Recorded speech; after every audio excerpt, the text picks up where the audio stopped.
Bienvenidos, almas apasionadas por el cine. De vuelta al canal La Claqueta Ibérica. Hoy vamos a desentrañar juntos cada capa de significado más profundo. En un episodio que marca un punto de inflexión. No hay lugar para clichés o palabras vacías. Iremos directamente al ojo de la tormenta, donde los conflictos familiares y los cálculos comerciales se entrelazan. Para crear un cuadro psicológico verdaderamente inquietante. Este episodio no es simplemente la continuación de una historia, sino el colapso de símbolos de poder. Y el surgimiento de alianzas inesperadas. Prepárense para profundizar en cada escena conmigo. La caída del imperio de los perfumes y el dolor de Damián. Desde los primeros segundos del clip proporcionado, una atmósfera asfixiante nos envuelve. Cuando Tasio entra y trae consigo una noticia con un poder destructivo terrible para Damián. Tasio le informa a Damián que Andrés le acaba de comunicar que el grupo Brossard ha aceptado oficialmente la oferta de la empresa floral para venderles la fábrica de perfumes. Mi sentimiento en este preciso momento es de compasión, mezclada con amargura por Damián. La obra de toda su vida, ahora cae en manos de otro. De una manera muy amarga. Damián confirma que la propia gente de Brossard corroboró esta información personalmente. La amargura es evidente cuando menciona que Gabriel fue directamente a su casa a dar la noticia. Con una actitud de gran regodeo y disfrutando del sufrimiento de su familia. Tasio intenta aliviar el dolor de su jefe aconsejándole que no deje que este asunto afecte demasiado su salud. Porque ya han hecho todo lo posible. Pero para un hombre cuya vida entera ha estado ligada al poder y su carrera como Damián. Perder la fábrica justo cuando parecía estar a su alcance, es un dolor indescriptible. Se siente extremadamente furioso de que ese miserable de Gabriel le haya arrebatado todo de las manos una vez más. La lógica psicológica aquí es excelente. Porque muestra la absoluta impotencia de alguien que alguna vez lo tuvo todo. Tasio es muy sutil al intentar desviar la atención de Damián hacia la actual empresa industrial. Le recuerda a Damián que construyó esta empresa desde cero, y que actualmente está funcionando muy bien. Además, Gabriel no podrá meter las manos en este nuevo negocio. Aunque Damián admite que la empresa industrial progresa favorablemente. Todavía no puede consolar su dolor por perder la oportunidad de revivir la marca de perfumes de la familia Reina. Este arrepentimiento es completamente lógico, porque la marca de perfumes no es solo un activo. Sino también un legado espiritual, un testimonio de la amistad entre él y su difunto amigo Gervasio. Tasio expresa una profunda empatía y dice que él también deseaba que algún día pudieran revivir la compañía de perfumes. Pero ahora todos han perdido esa oportunidad. Sin embargo, Tasio enfatiza que pueden hacer que la empresa industrial sea igual de poderosa. Honra a Damián como un ejemplo a seguir, porque superó la etapa más difícil para construir un negocio a pesar de su falta de experiencia en el nuevo sector. Damián, sintiéndose inferior, lo niega y señala su patética situación actual. Este es un raro momento en el que los espectadores ven a Damián tan vulnerable. Tasio rechaza inmediatamente esa falta de autoestima, y confiesa que él mismo está pasando por el peor momento tras haber perdido a su amada esposa. Pero cada mañana que se despierta, desea llegar a ser como Damián para desarrollar la empresa. Ruega encarecidamente que Damián reconozca su propio valor, y afirma que siempre necesitará los consejos y la guía de su vasta experiencia. Finalmente, Damián promete a regañadientes que se esforzará por Tasio y por la familia. Este compromiso muestra que el afecto familiar y la responsabilidad hacia la generación más joven siguen siendo el último salvavidas que evita que Damián se hunda en la desesperación. Esta escena también demuestra la extraordinaria madurez de Tasio, quien pasó de ser un hombre perdido a convertirse en un sólido pilar espiritual para el cabeza de familia. La naturaleza manipuladora y la verdad expuesta entre Beatriz y Gabriel. La siguiente escena nos traslada a un espacio aparentemente tranquilo, pero que en realidad esconde corrientes subterráneas extremadamente peligrosas. Beatriz, bajo la fachada de la niñera Antonia, está hablando con Gabriel. Sorprende a Gabriel mirándola fijamente y él se justifica diciendo que se siente maravilloso. Beatriz inmediatamente le arranca la máscara, afirmando que no necesita fingir delante de ella. Deduce que Gabriel se siente atrapado en su matrimonio con Begoña. Solo por el hijo que tienen en común. La relación entre estos dos personajes realmente me pone la piel de gallina por la distorsión en su psicología. Beatriz cree que esta situación ha existido desde el principio, y si no fuera así, Gabriel no habría caído en los brazos de María, la esposa de Andrés. Gabriel intenta defenderse diciendo que él y María se aliaron solo porque ambos odian a la familia reina. Pero Beatriz rápidamente señala la debilidad de esa excusa al enfatizar que fueron amantes en el pasado. Por lo que el odio no puede ser lo único que los une. Gabriel se molesta y se niega a seguir hablando del tema, especialmente con Beatriz. Aquí vemos claramente cómo la naturaleza manipuladora de Gabriel está siendo manipulada por la misma mujer a la que mantiene cautiva. Beatriz declara fríamente que no le importa el pasado de Gabriel con María, ni su presente con Begoña. Lo único que desea es que su relación actual no repita la misma tragedia que experimentaron y que ahora están sufriendo. El descaro y la obsesión psicológica de Beatriz demuestran que no es una simple víctima, sino alguien dispuesta a aprovechar cualquier debilidad para recuperar el lugar que considera suyo. Gabriel siempre ha creído que es quien controla el juego, pero las afiladas palabras de Beatriz demuestran que está atrapado en su propia trampa. Y que su sucio pasado siempre será el punto débil fatal que las mujeres a su alrededor podrán usar en su contra. Los consejos de Digna y la paz antes de la tormenta. Continuando con el hilo de la película, la historia nos devuelve a las preocupaciones de Damián mientras se sienta a charlar con Digna. Digna le pregunta en qué está pensando, y él confiesa que está pensando amargamente en cómo el grupo Brossard lo traicionó para asociarse con Floral. Digna intenta consolarlo enfocando el problema desde una perspectiva comercial, donde los beneficios son lo primero. Damián se culpa a sí mismo por haber sido demasiado subjetivo y dejar que la esperanza lo cegara, en lugar de ser más cauteloso con sus socios franceses. El tormento de Damián es completamente comprensible para un líder, donde cada error se paga con el sudor y las lágrimas de todo un equipo. También menciona la sed de venganza aparentemente ilimitada de Gabriel. Digna actúa como un ancla de paz al aconsejarle a Damián que se olvide de Gabriel y de la empresa de perfumes por un tiempo, ya que seguir pensando en ello solo amargará más su vida. Damián admite que es muy difícil porque no puede simplemente darle la espalda a todo el asunto. Digna le aconseja sinceramente que se concentre en el presente, en la familia que siempre lo ama y lo apoya, y en una nueva empresa que está teniendo un buen comienzo. También menciona que Tasio le dio consejos similares la noche anterior. Digna enfatiza que deben estar agradecidos por lo que tienen, porque hay otras personas que no tienen tanta suerte. Este recordatorio es muy realista y tiene un profundo sentido humano. Cuando Damián le pregunta a quién se refiere, Digna menciona tristemente a la familia de Pablo y Nieves. Expresa su indignación por las acciones del sacerdote Agustín, y cree que la situación de la familia de Nieves ahora no podría ser peor. Damián plantea una pregunta llena de dudas: ¿podría el sacerdote Agustín tener razón y Nieves estar realmente detrás de la muerte del padre de la doctora Luz? Digna lo niega rotundamente y no puede creerlo. Argumenta que ese padre, llamado Alberto, tuvo la suerte de no sufrir una agonía prolongada, ya que había padecido dolores terribles. La reacción de Digna muestra la fe absoluta de aquellos que comprenden la bondad de Nieves, al mismo tiempo que condena el cruel dogmatismo de la Iglesia en el contexto social de aquella época. Todos saben que Nieves es una mujer de buen corazón, y el hecho de que la Iglesia use su poder para pisotear la compasión humana es un crimen imperdonable. La falsa obra familiar y la pureza de la infancia. Poco después el ritmo de la película nos devuelve a la asfixiante casa de Gabriel, donde se desarrolla una falsa farsa familiar.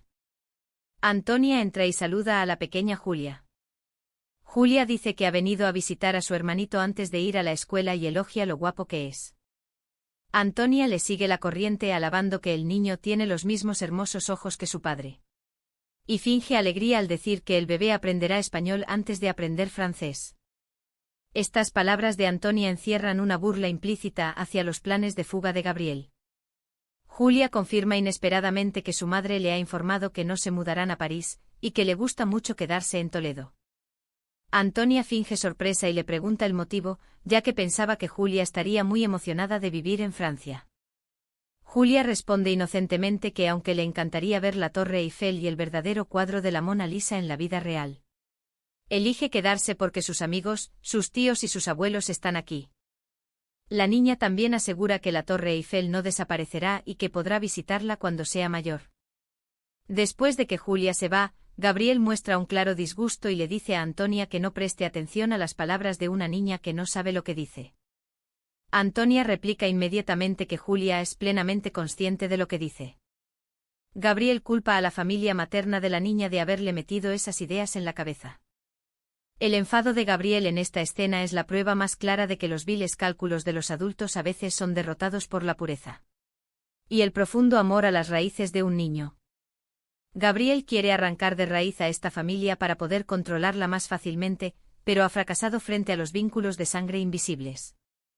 Los niños siempre tienen una intuición muy aguda, y por mucho que Gabriel intente crear una imagen glamurosa de la capital francesa, no puede sobornar el sagrado amor familiar en el corazón de la niña. La luz de la verdad y el juramento de la doctora Luz. Dejando atrás ese ambiente asfixiante, el guión nos lleva a un emotivo encuentro entre Damián y la doctora Luz. Luz dice que quiere ayudar mucho a la familia de Pablo, y que tomó el primer tren desde Barcelona para regresar de inmediato cuando Begoña la llamó para informarle sobre la situación de Nieves. Damián le pregunta amablemente por la vida de todos en Barcelona. Luz comparte entusiasmada que la familia de Luis se está integrando muy bien, que Luis está muy contento con la tienda de moda y que tiene clientes que consideran su tienda un lugar de confianza. Damián elogia la valentía y el talento de Luis en la elaboración de perfumes, que a veces incluso superan a los de su propio padre. Esta breve conversación es como una pausa de paz antes de que llegue la tormenta. Damián cambia de tema y lamenta que Luz haya tenido que regresar en una circunstancia tan trágica relacionada con la muerte de su padre. Luz explica que no podía permitir que las cosas empeoraran porque Nieves fue un sólido pilar de apoyo para su padre en sus últimos días. Y no puede quedarse de brazos cruzados viendo cómo Nieves es acusada injustamente. La aparición de Luz es como una luz deslumbrante que perfora la oscuridad de este caso. Damián le pregunta con cautela a Luz si está realmente segura de la inocencia de Nieves. Luz lo afirma con total certeza. Declara que ella misma estuvo al lado de su padre en sus últimos momentos y sabe perfectamente que la causa de la muerte fue enteramente debido a su enfermedad. Pone en juego su honor como médico para respaldar sus palabras, y está decidida a ir a ver al sacerdote Agustín para convencerlo de que retire la falsa acusación. Damián reza para que Dios proteja a Luz y a Nieves, al tiempo que se compromete a apoyar a Luz en su enfrentamiento con el cura porque él sabe cómo lidiar con personas como esas. Sin embargo, Luz afirma con confianza que después de sus años trabajando aquí, tiene suficiente coraje para enfrentarlo por sí misma. La actitud inquebrantable de Luz me hace sentir un profundo respeto por ella. Representa la voz de la ciencia, la razón y la gratitud, dispuesta a enfrentarse a los arcaicos prejuicios religiosos para proteger a su benefactora. En una sociedad donde la palabra de la Iglesia tiene un peso inmenso, la aparición de una médica intelectual que se atreve a levantarse para defender la verdad es un mensaje poderoso sobre la liberación del pensamiento y la lucha por la justicia. El silencio del amor y las barreras invisibles. En otro rincón de la historia, somos testigos del desgarro interno en la relación sentimental secreta entre Marta y Fina. Marta muestra su empatía hacia la familia de Fina al mencionar que su primo empujó a la empresa al borde de la bancarrota y que el grupo Brossard todavía confía ciegamente en él. Entiende la preocupación de Fina ahora que la empresa familiar ha caído en manos de Floral. Marta consuela a Fina diciéndole que si ella pudo superar sus dificultades, la familia de Fina también lo hará. Fina confiesa que su mayor preocupación es su padre, porque tenía muchas esperanzas puestas en reconstruir la compañía de perfumes y no quiere verlo derrumbarse. Marta le asegura que el padre de Fina es un hombre fuerte y que lo superará. Fina se siente reconfortada al tener a Marta a su lado, y para ella, estar junto a la persona que ama es lo más importante. Este diálogo demuestra la profunda conexión espiritual entre las dos mujeres. Encuentran la paz en los brazos de la otra en medio de un mundo lleno de engaños. Tras las palabras cariñosas, Marta cambia inesperadamente el tema hacia la búsqueda de una casa de alquiler. Fina pregunta por el apartamento que planeaban alquilar. Marta revela que tiene un conocido que alquila una pequeña y discreta casa a las afueras de Toledo. Llamó por su cuenta para alquilarla sin consultarlo antes con Fina porque quería asegurarse de que la casa siguiera disponible. Marta describe que la casa tiene un patio interior, macizos de flores fáciles de cuidar y un garaje cubierto. Fina se pregunta por qué si ella no tiene coche. Pero Marta le explica que ella conducirá para visitar a Fina y que conducir directamente al garaje ayudará a mantener su relación en secreto. El mayor atractivo de la casa, según Marta, es un sótano que Fina podría usar como cuarto oscuro de revelado. Este es un detalle de análisis psicológico fantástico. Marta está utilizando su poder financiero para crear una jaula de cristal segura para su amor. Sin embargo, Fina se muestra reticente porque esta casa parece mucho más cara que su plan original de buscar un lugar pequeño en el centro. Y necesita un sitio que se ajuste a su capacidad financiera. Marta desestima esa preocupación y asegura que puede hacerse cargo de los gastos. Le ruega a Fina que vaya a ver la casa antes de decidir. Fina acepta a regañadientes y Marta promete darle la dirección para que pueda ir a verla esa misma tarde. El conflicto de clases y la disparidad financiera en el amor son manejados por el guión de manera muy sutil. Fina siempre se siente acomplejada por su estatus, mientras que Marta, debido a su intenso deseo de proteger su amor, crea involuntariamente una presión invisible sobre su pareja. Aunque su amor es hermoso, siempre tiene que enfrentarse a las barreras de los prejuicios sociales y a las barreras materiales que ellas mismas han levantado. La alianza de las mujeres heridas. Cambiamos de escena a un encuentro que tiene el carácter de una alianza entre las mujeres que alguna vez fueron víctimas de Gabriel. Begoña busca a Valentina en la tienda. Valentina inicialmente piensa que Begoña viene a comprar cosas para el bebé porque su marido ya había comprado el día anterior. Pero Begoña aclara que ha venido a hablar directamente con Valentina. Begoña se disculpa sinceramente porque Gabriel utilizó mentiras a propósito para envenenar la mente de Valentina sobre Andrés y sobre la propia Begoña. Valentina responde educadamente que no tiene que preocuparse porque Andrés ya le había explicado todo. Sin embargo, Begoña afirma que Andrés no le contó toda la verdad para proteger la privacidad de Begoña.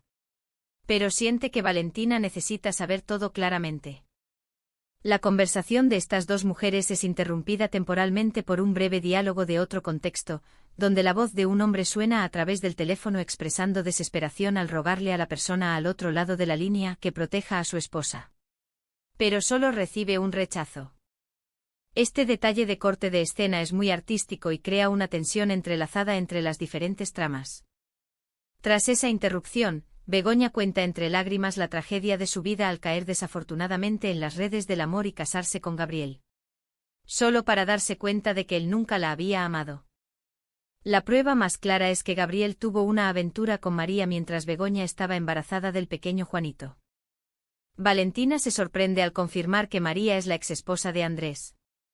Begoña explica que el motivo cruel de Gabriel es el odio y el deseo de destruir a la familia de ella por cualquier medio, incluyendo apoderarse de la fábrica de forma sucia. También le cuenta a Valentina que Andrés contrató a un detective para recopilar pruebas con el fin de desenmascarar a Gabriel, pero fue extremadamente difícil porque todo se reducía a palabras contra un hombre astuto. Todo cambió cuando Andrés de repente encontró fotografías que demostraban la relación ilícita entre Gabriel y María. Begoña confiesa que tuvo la oportunidad de denunciar a Gabriel por adulterio para liberarse. Pero dejó a un lado sus sentimientos personales y aceptó soportarlo para proteger a sus hijos. El sacrificio de Begoña es un ejemplo representativo del sufrimiento de las mujeres en la sociedad de aquella época, que tenían que apretar los dientes y soportar tragedias matrimoniales por el bien de sus hijos. Revela además el siniestro plan de Gabriel, que quería trasladar a toda la familia a vivir a París no por trabajo, sino porque quería aislarlos de sus seres queridos. Begoña no podía permitir que eso sucediera, así que tomó prestadas esas fotos de Andrés para usarlas como arma y obligar a Gabriel a abandonar sus intenciones.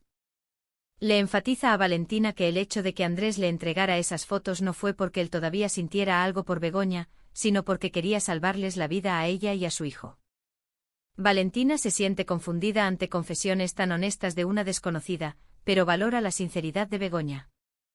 Begoña concluye diciendo que su propósito al contar todos estos secretos humillantes es para que Valentina entienda claramente la verdadera naturaleza de Gabriel y no permita que él envenene más su mente. Asegura que la relación entre ella y Andrés ha quedado completamente en el pasado y espera que Valentina confíe en el amor que Andrés siente por ella. Valentina promete que nunca más dejará que Gabriel la engañe. Esta escena es una obra maestra en la construcción psicológica de los personajes. No hay celos mezquinos, solo empatía y la fuerza de la alianza de las mujeres cuando deciden levantarse contra el mal. El apretón de manos en medio de la noche oscura y la ayuda de Damián. Volviendo un poco atrás a un escenario intercalado, vemos a Damián aparecer en el despacho de Pablo.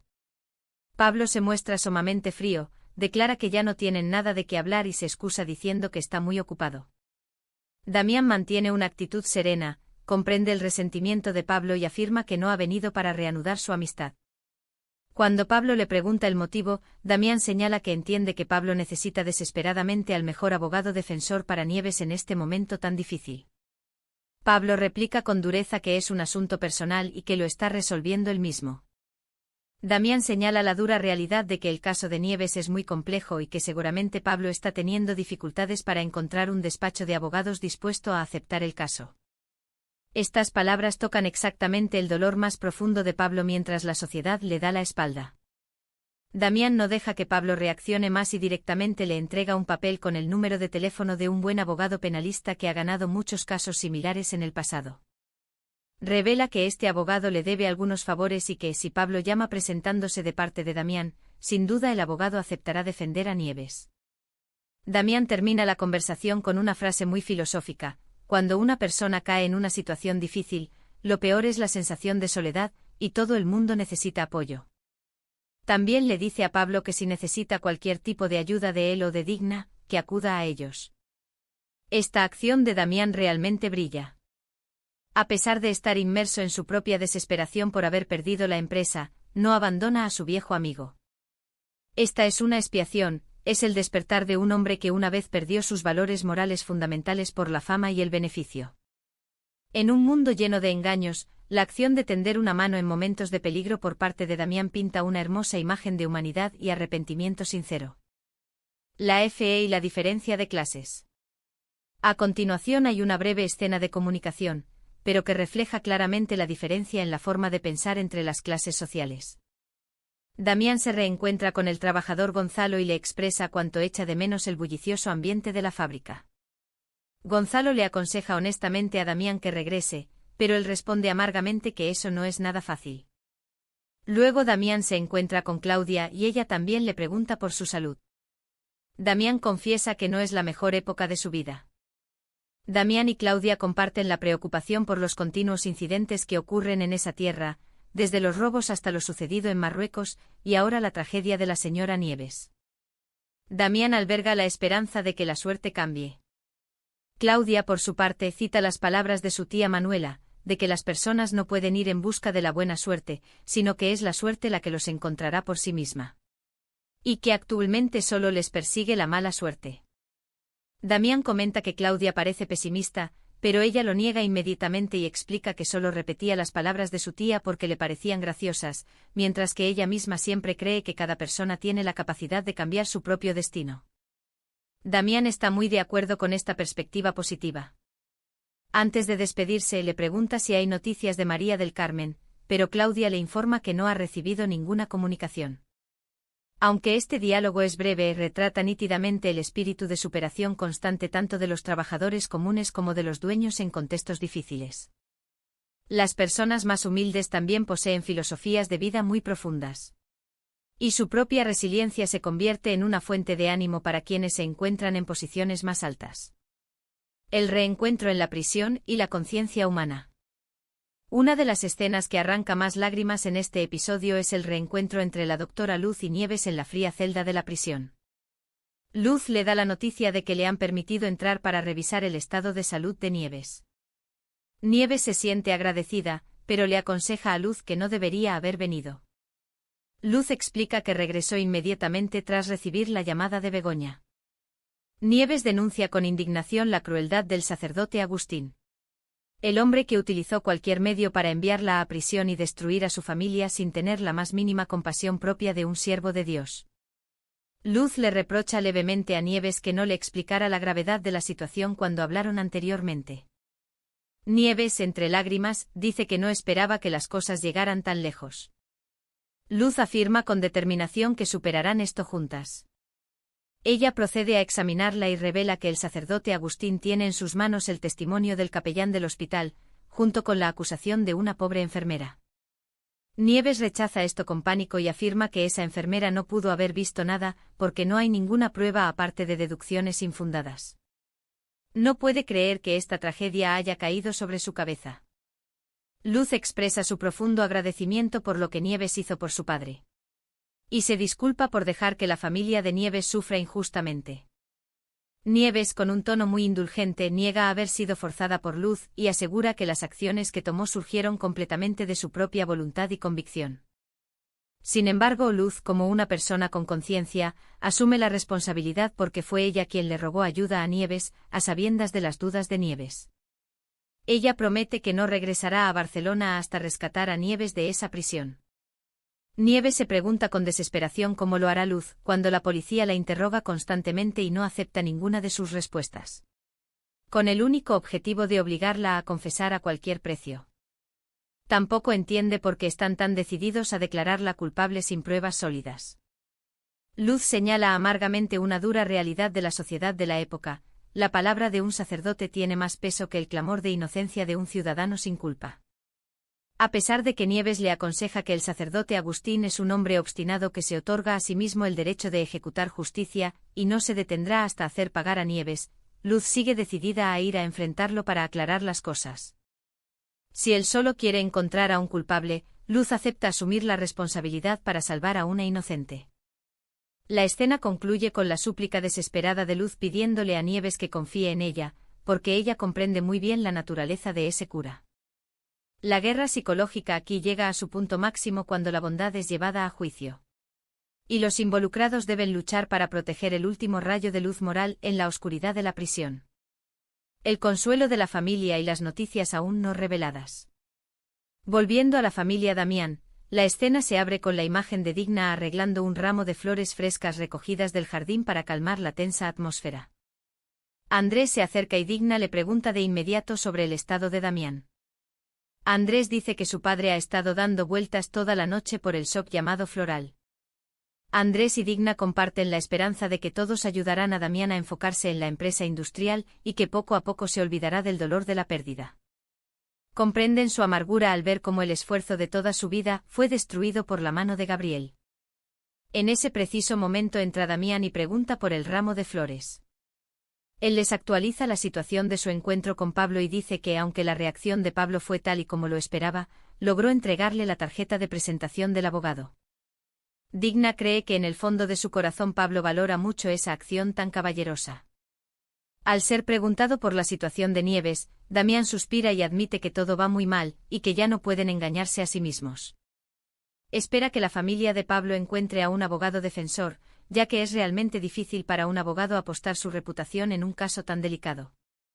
Andrés intenta aferrarse a un poco de optimismo recordando que Nieves es una buena persona que nunca lastimó a nadie y por lo tanto no puede ser condenada. La atmósfera cambia repentinamente cuando Damián anuncia solemnemente que tiene una información muy importante que compartir con todos.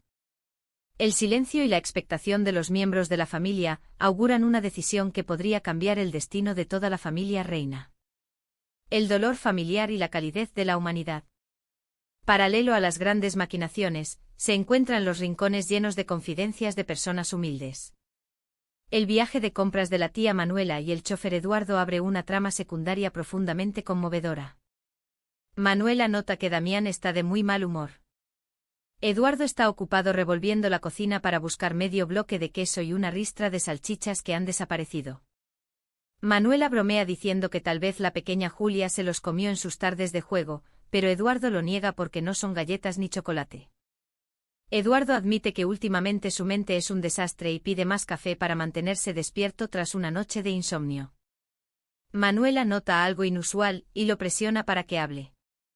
A Eduardo no le queda más remedio que desahogar su dolor por haber sido rechazado por su propio hermano Federico, quien le prohibió ver a su sobrino a pesar de que él sabía que su hermano padecía una grave enfermedad.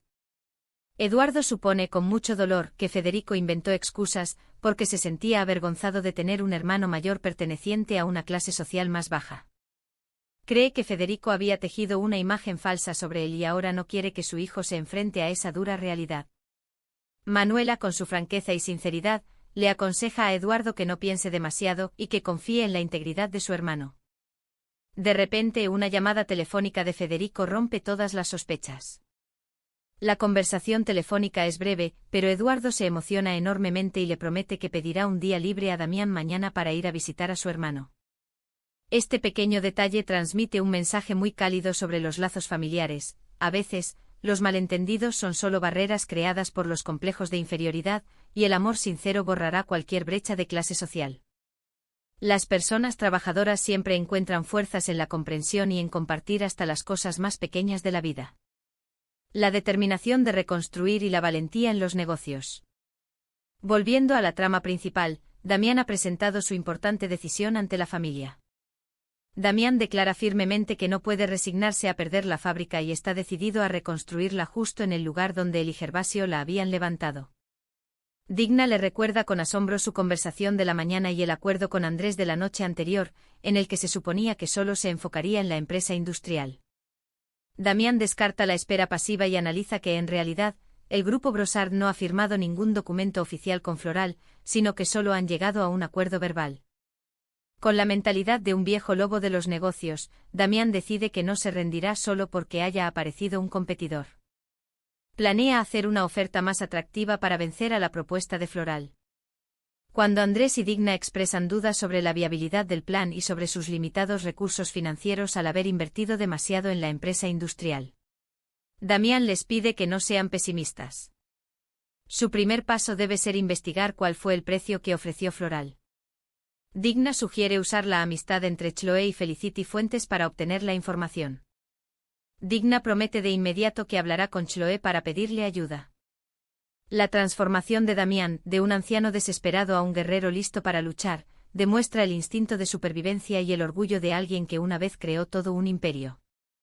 No acepta rendirse ante los que antes fueron sus subordinados y está dispuesto a lanzar los contraataques más decididos. La ruptura del afecto y las opuestas perspectivas morales. Mientras Damián lucha por salir adelante, internamente la familia de Nieves se encuentra en una profunda división. Mabel sorprende a su hermano Miguel preparando su currículum para enviarlo a instalaciones médicas en Madrid y Valencia. Mabel se sorprende porque ella no tiene ninguna intención de dejar Toledo mientras su madre esté en prisión. Miguel muestra una actitud insensible y se excusa diciendo que antes sus padres también tenían la intención de mudarse a Marruecos, por lo que ambos hermanos también tienen derecho a decidir su propio futuro. Mabel critica indignada la insensibilidad de Miguel porque la situación actual de su madre es muy complicada. Afirma que si los hijos cometieran un error, su madre nunca los abandonaría de la forma en que lo está haciendo Miguel. Miguel responde cruelmente que no le importa lo que haría su madre, pero ella debe asumir la responsabilidad de sus actos. Mabel intenta despertar la compasión de su hermano mencionando la soledad de su madre en la celda y su propio sentimiento de culpa. Sin embargo, Miguel declara fríamente que no siente ninguna culpa porque su madre está pagando el precio por el crimen que ha cometido, y que el sistema de justicia existe por una razón. Cuando Mabel propone que ambos hermanos vayan juntos a visitar a su madre para animarla, Miguel se niega rotundamente porque no quiere mostrar un apoyo falso ni le gusta mentir. Respeta la decisión de su hermana, pero le pide que no lo arrastre a este asunto. El contraste entre la piedad filial emocional de Mabel y la frialdad basada en dogmas legales de Miguel. Dibuja la tragedia de una familia que está siendo destrozada por perspectivas morales diametralmente opuestas. Miguel representa a un sector de la sociedad que cree ciegamente en normas rígidas y se olvida del sagrado amor maternal y de la empatía entre los seres humanos. La crisis financiera y el terrible secreto de Marta. La historia sigue alcanzando su punto máximo de tensión cuando la familia de Damián debate sobre las opciones financieras para salvar la fábrica. Esta escena es una conversación muy emotiva entre padre e hija, Damián y Marta, junto con la presencia de Tasio. Tasio cuestiona por qué Damián está tan decidido a competir con la oferta de Floral cuando las probabilidades de éxito son muy bajas. Damián regaña severamente a todos por su actitud de rendirse tan fácilmente y pregunta si estarían dispuestos a ver cómo la obra de toda una vida de la familia se pierde y cómo decenas de trabajadores terminan en la calle. Damián declara con confianza que todavía les quedan activos que pueden utilizar. Marta propone vender su casa en la montaña, pero Damián lo rechaza inmediatamente porque fue un regalo que él le dio a Marta. Todos coinciden en que el dinero de la venta de esa casa no sería suficiente para crear una oferta de peso, y que si continuaban vendiendo incluso la casa en la que viven, todo se volvería ridículo. Damián intenta convencer a Marta de que ceda la casa que actualmente está vacía para sumarla al capital, pero Marta reacciona violentamente. En este mismo instante un fragmento de un recuerdo obsesivo inunda la mente de Marta. En el flashback, Fina, aterrorizada, le dice a Marta que acaba de matar a un hombre. Fina le cuenta que cuando estaba sola en casa, ese hombre la estaba esperando y tuvieron un forcejeo que terminó cuando ella lo mató. Fina le ruega desesperadamente a Marta que se vaya y actúe como si nunca hubiera estado allí, porque sabe que tendrá que pagar por este crimen. Pero Marta se niega rotundamente a irse y jura que no permitirá que la persona que ama asuma la culpa en su lugar. La escena del recuerdo termina. Marta regresa al presente y pone la excusa de que tiene que volver a la fábrica para evitar la discusión. Antes de marcharse, afirma resueltamente que esa casa tiene un enorme valor sentimental y que bajo ninguna circunstancia la venderá.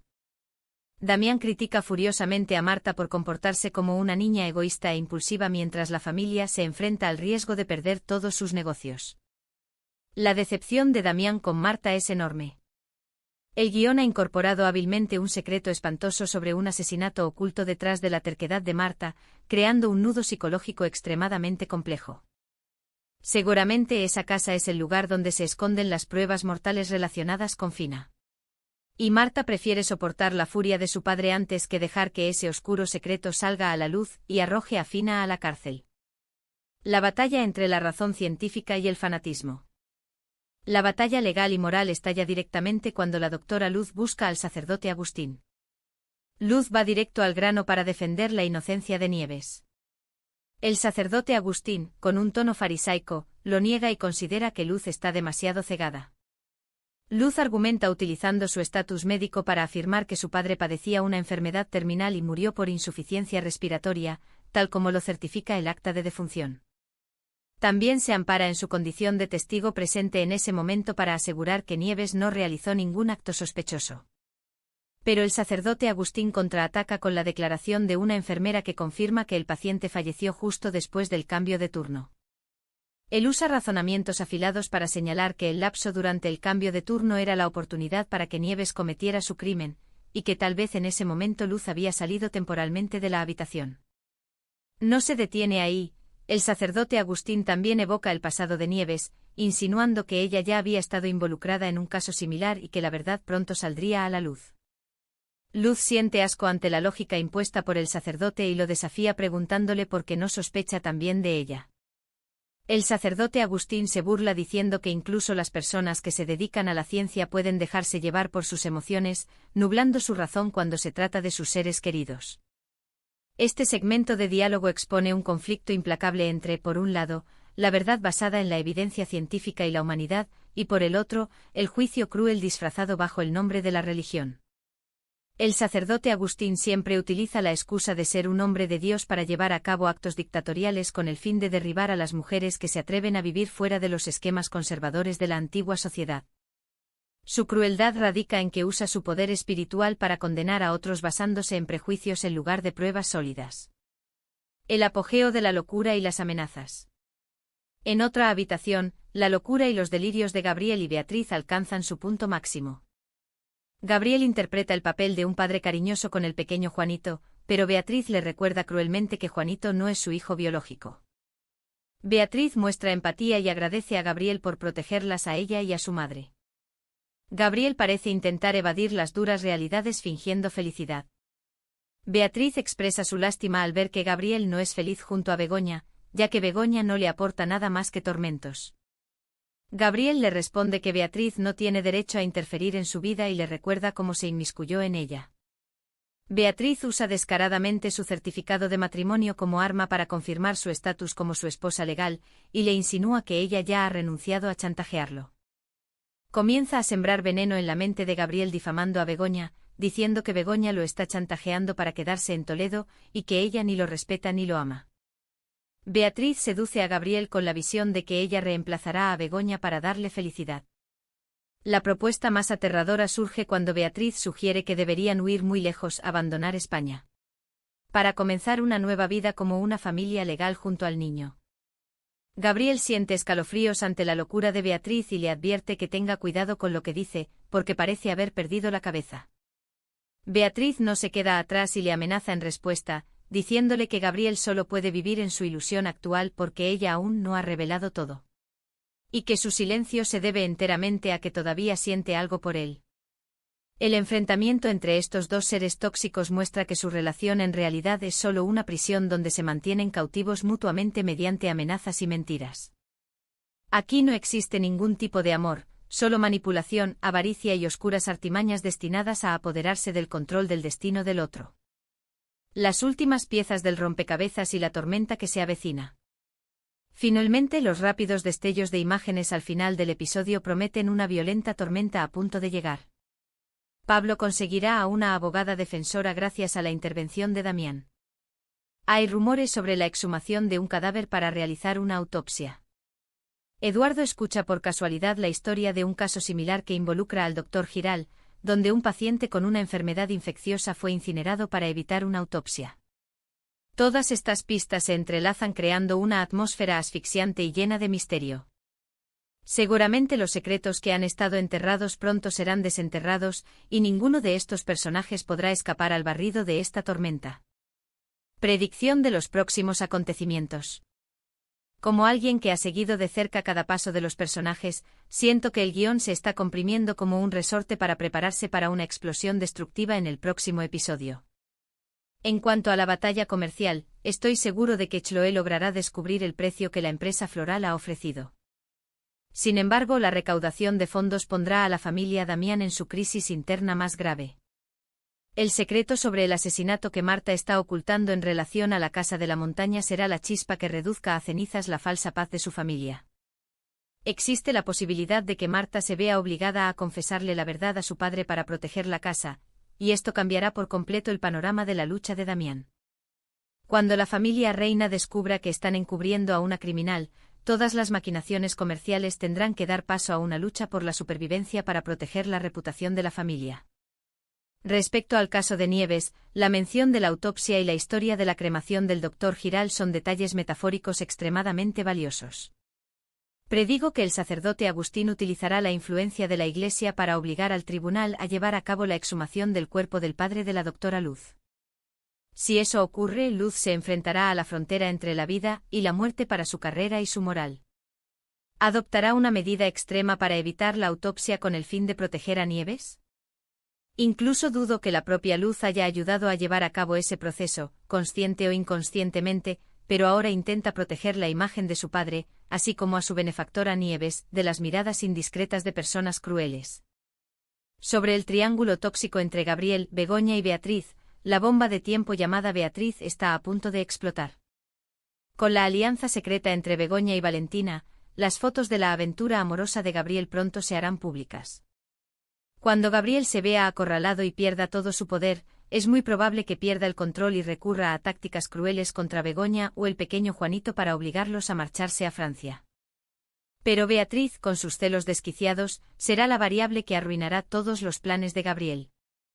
Tal vez la misma Beatriz sea quien aseste el golpe fatal para acabar con la ambición de Gabriel como venganza por todos esos días en los que estuvo cautiva en la oscuridad. Outro. Acabamos de atravesar un viaje emocional muy turbulento con el episodio 583. Se puede decir que los sueños de libertad de los personajes están prisioneros por sus propios secretos y las decisiones equivocadas de su pasado. La verdad no siempre es fácil de exponer, y el amor a veces es la fuente de las tragedias más dolorosas. Hemos visto claramente la crueldad de la avaricia, la manipulación y también los sacrificios silenciosos de las mujeres atrapadas en los prejuicios sociales. ¿Qué opinan ustedes sobre estos acontecimientos? ¿Confesará Marta su crimen para conservar la casa? ¿Qué hará la doctora Luz para combatir el oscuro poder de ese sacerdote? ¿Y tendrá la alianza de las mujeres la fuerza suficiente para derrotar la conspiración de Gabriel? Dejen sus comentarios y teorías justo debajo. No olviden darle me gusta, compartir y suscribirse al canal La Claqueta Ibérica para que podamos seguir acompañándonos en análisis aún más profundos. Gracias por acompañarnos y nos vemos en las próximas tormentas de la pantalla. Todos y cada uno de ustedes son una pieza importante en nuestra comunidad para descifrar juntos los misterios que aún se esconden detrás de las escenas. Adiós, y os deseo a todos que tengáis una experiencia cinematográfica maravillosa.